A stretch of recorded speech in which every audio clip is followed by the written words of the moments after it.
तो हेलो दोस्तों, आप सबका MT5 मोटर्स में एक बार फिर से स्वागत है। मेरा नाम आदिल। आज हम आपको बताएंगे डस्टर 110 के इंजेक्टर की फिटिंग। कुछ लोगों को शिकायत थी कि मैं सिर्फ बोलता हूँ, काम करते हुए नहीं बताता।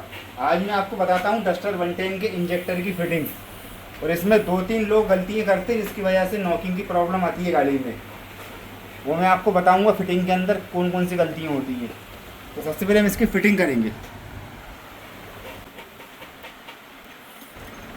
प्रेशर वाल्व, ये नट,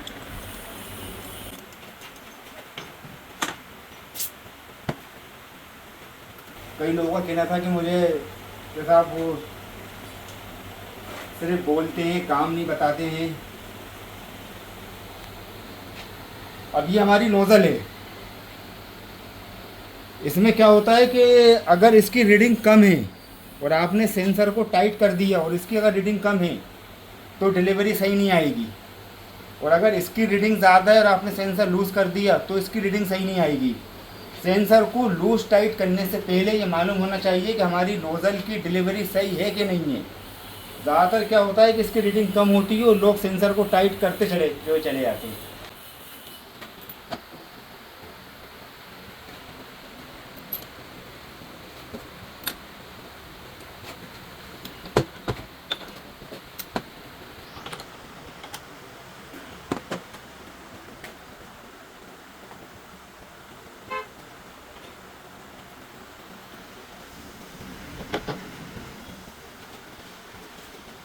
अब हम इसको टॉप रेंज से सेट करेंगे।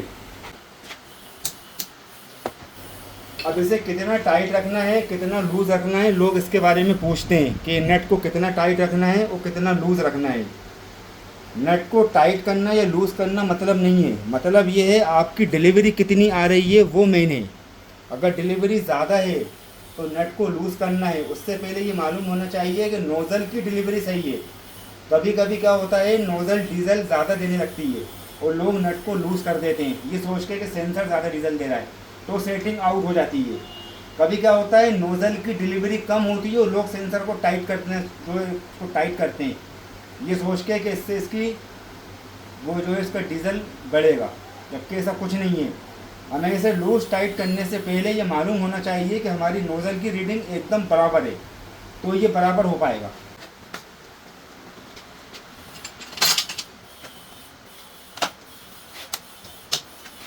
अब हम इसको प्रेशर देंगे।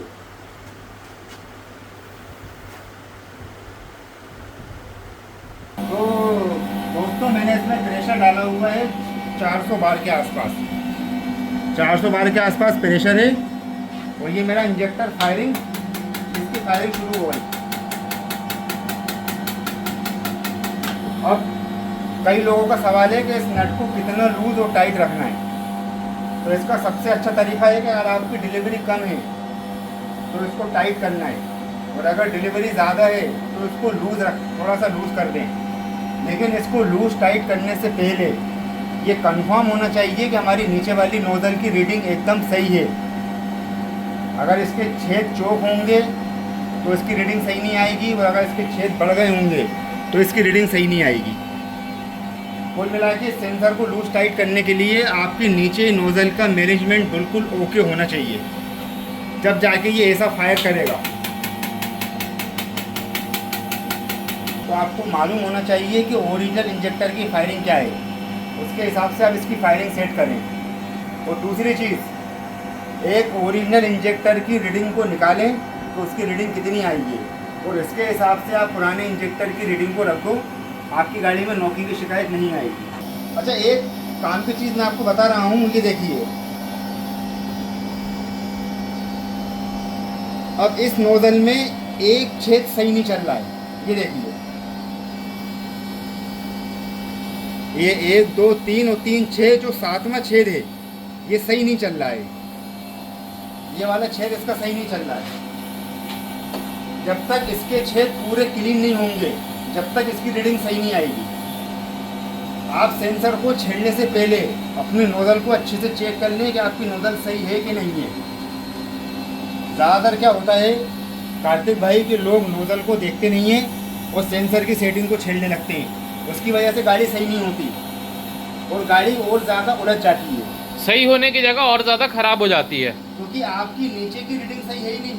आप ऊपर सेंसर को कितना ही लूज टाइट कर लो, जब तक आपकी नीचे की जो है सेटिंग सही नहीं होगी सेंसर कुछ नहीं कर सकता। और अगर आपकी सेटिंग बिल्कुल सही है नीचे की तो आपकी फायरिंग क्या आ गई,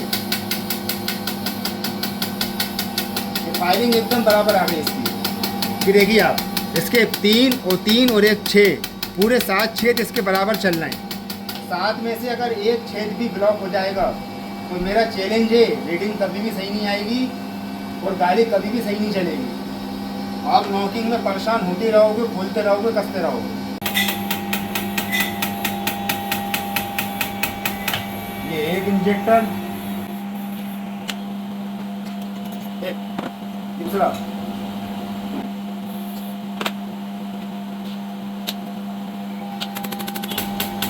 ये दूसरा, इसका भी स्प्रे बिल्कुल सही है।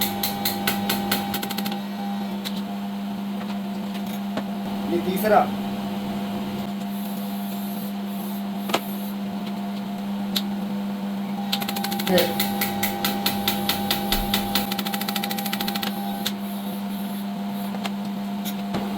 ये चौथा,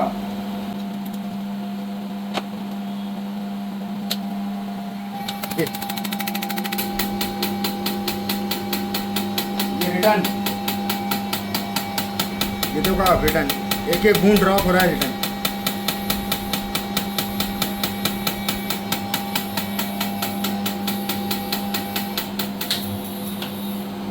अगर रिटर्न ज़्यादा आ रहा है तो भी इंजेक्टर सही नहीं है, तो रिटर्न का खास ख्याल रखें। और चारों इंजेक्टरों की स्प्रे एक जैसा है, ना किसी का स्प्रे कम है ना किसी का स्प्रे ज़्यादा है। और आप आदिल भाई का एक्सपीरियंस यहाँ पे देख सकते हो और यहाँ पे भी देख सकते हो। और आदिल भाई का एक्सपीरियंस गोडाउन में भी बहुत सारा रखा हुआ है। आदिल भाई सही बोल रहा हूँ ना? सही है। और आदिल भाई जैसे कि ठीक है आपने इंजेक्टर बनाना सिखा दिया, लेकिन मुझे तो इंजेक्टर बनाना नहीं है भाई। मुझे तो मेरी गाड़ी है, बस उसको लेके आना है और बनवाना है। तो मुझे कहाँ आना पड़ेगा? आपको आना पड़ेगा MP नगर Zone 2 नियर पाटीदार स्टूडियो, उसके पीछे मेरी शॉप है। मेरा मेन काम है नॉकिंग बंद करके देना कॉन्टिनेंटल इंजेक्टर की।